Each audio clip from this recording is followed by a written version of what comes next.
Season 5 വേദിയിൽ അരങ്ങേറിയ മനോഹര നിമിഷങ്ങൾ കാണാം.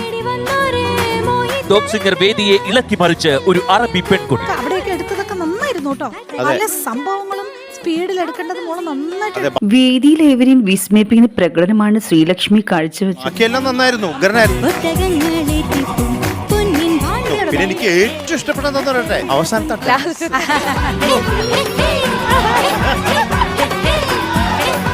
വേദിയിൽ മനോഹര ഗാനവുമായി ദേവദർശ് എത്തുന്നു.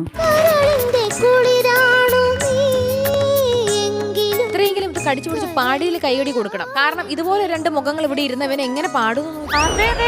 അച്ഛൻ നോക്കുന്നത് ഇങ്ങനെയാ.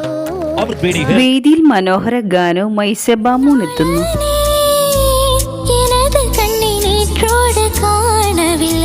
ശുഭമോളുടെ വോയിസ് എനിക്ക് ഭയങ്കര ഇഷ്ടപ്പെട്ടു. മലയാളി മനസ്സുകൾ കേൾക്കാൻ ആഗ്രഹിച്ച ഗാനങ്ങളാണ് കുട്ടിത്താരങ്ങൾ ആലപിക്കുന്നത്.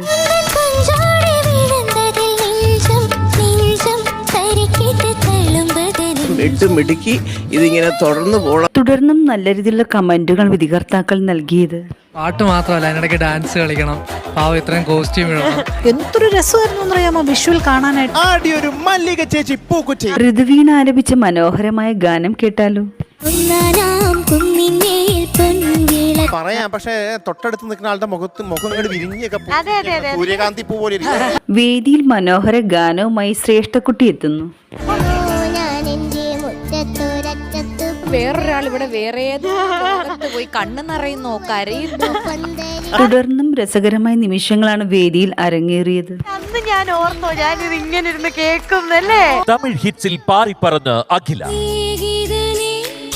പണ്ട് സുകുമാരേട്ടനൊക്കെ ഉണ്ടായിരുന്ന വേദിയിൽ ഏവരെയും വിസ്മയിക്കുന്ന പ്രകടനമാണ് അഖില കാഴ്ചവെച്ചത്. എപ്പോഴും പാടിയത്. അതെ, പഴയ പാട്ടുകളാണ് അന്ന് നമുക്കൊക്കെ അതൊക്കെയാണല്ലോ.